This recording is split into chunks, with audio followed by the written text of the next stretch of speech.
الرحمن الرحيم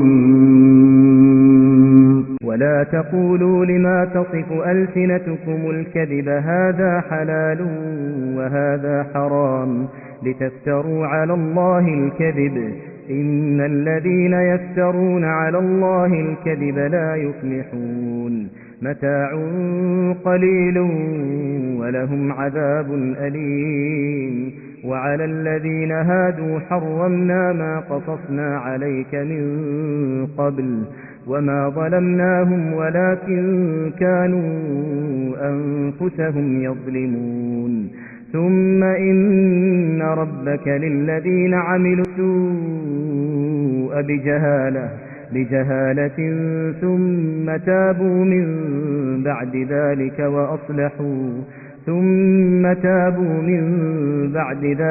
وأصلحوا إن ربك من بعدها لغفور رحيم. السلام عليكم. أعوذ بالله من الشيطان الرجيم. بسم الله الرحمن الرحيم. الحمد لله رب العالمين. نشهد أن لا إله إلا الله ونشهد أن محمدا عبده ورسوله أرسله بالهدى ودين الحق ليظهره على الدين كله ولو كره المشركون. اللهم صل وسلم وبارك على رسولك وحبيبك سيدنا محمد وعلى آل وأصحاب سيدنا ومولانا محمد وعلى جميع الأنبياء والمرسلين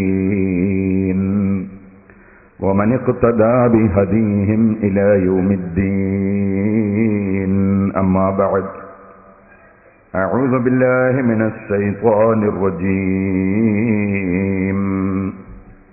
بسم الله الرحمن الرحيم.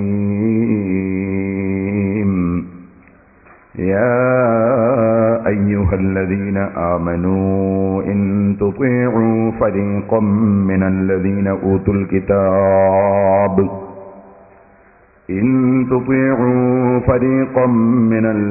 أوتوا الكتاب يردوكم بعد إيمانكم كافرين. صدق الله العلي العظيم. صدق وبلغ رسوله النبي الكريم ونحن على ذلك من الشاهدين الشاكرين والحمد لله رب العالمين. يا خير من دفنت بالقاع أرمه فطاب من طيبهن القاع واللكم. نفسي فداء لقبر أنت ساكنه فيه العفاف وفيه الجود والكرم.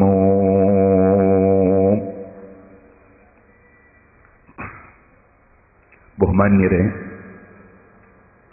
അള്ളാഹുവിൻ്റെ മഹത്തായ അനുഗ്രഹം കൊണ്ട് അള്ളാഹുവിൻ്റെ ദീനിൻ്റെ കടുത്ത വിരോധികളായ യഹൂദികളും മജൂസികളും മറ്റും അള്ളാഹുവിൻ്റെ ദീനിനെ തകർക്കാൻ നടത്തുന്ന ഗൂഢമായ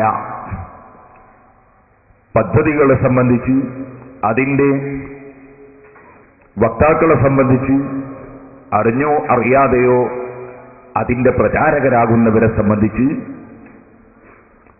സമുദായത്തിൽ മുന്നറിയിപ്പ് നൽകുന്ന നമ്മുടെ പ്രഭാഷണം 8ാം ഖണ്ഡനം ഇന്ന് 2ാം ദിവസമാണ്.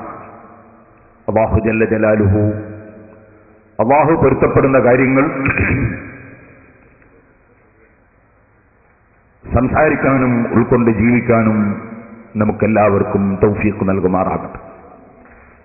അഹ്ലുസുന്നത്തി വൽ ജമാഅത്തിനെ തെറ്റിദ്ധരിപ്പിക്കാൻ ആരെല്ലാം ശ്രമിക്കുന്നുണ്ടോ, അവരുടെ ശ്രമങ്ങളിൽ ആരെല്ലാം പെട്ടുപോകുന്നുണ്ടോ, അവർക്കെല്ലാം അല്ലാഹു നല്ല ബുദ്ധി കൊടുക്കുകയും ചിന്തിക്കാനുള്ള ഭാഗ്യം നൽകുകയും ചെയ്യുമാറാകട്ടെ എന്ന് ആമുഖമായി ദുആ ചെയ്യും.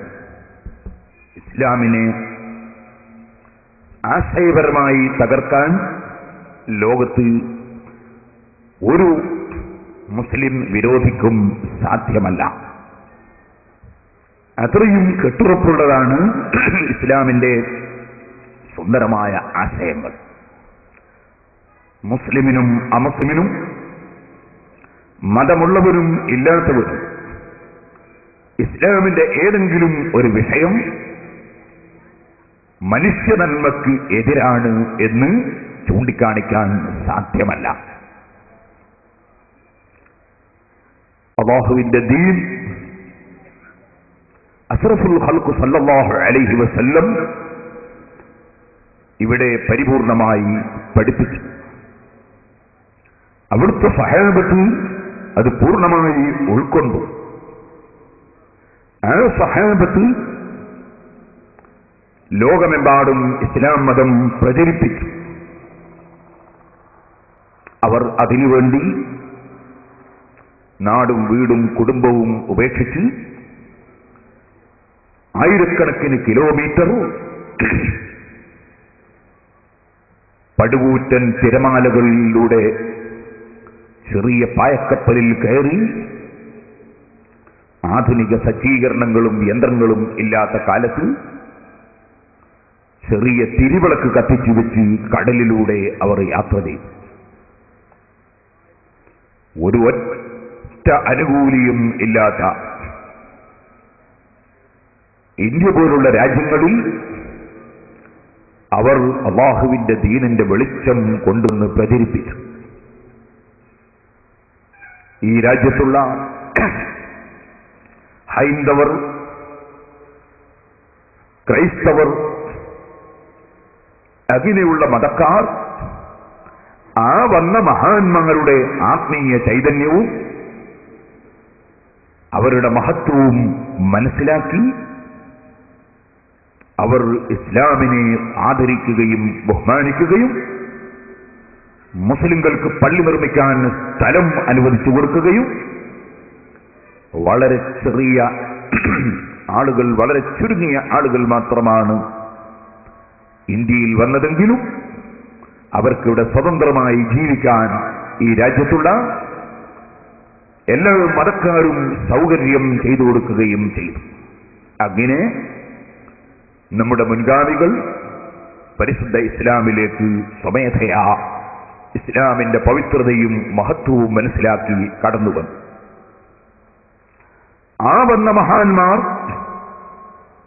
ഇവിടെ കൊടുങ്ങല്ലൂരിലും കാസർഗോഡ് തളങ്കരയിലും തലശ്ശേരി ധർമ്മടത്തും കൊയിലാണ്ടി കൊല്ലത്തും കണ്ണൂർ ശ്രീകണ്ഠപുരത്തും അങ്ങനെ തുടങ്ങി 10ഓളം സ്ഥലങ്ങളിൽ അവർ പള്ളി നിർമ്മിച്ചു. അവർ ഇവിടെ ഇസ്ലാമിന്റെ കർമ്മങ്ങൾ നടപ്പാക്കി കാണിച്ചു തന്നു.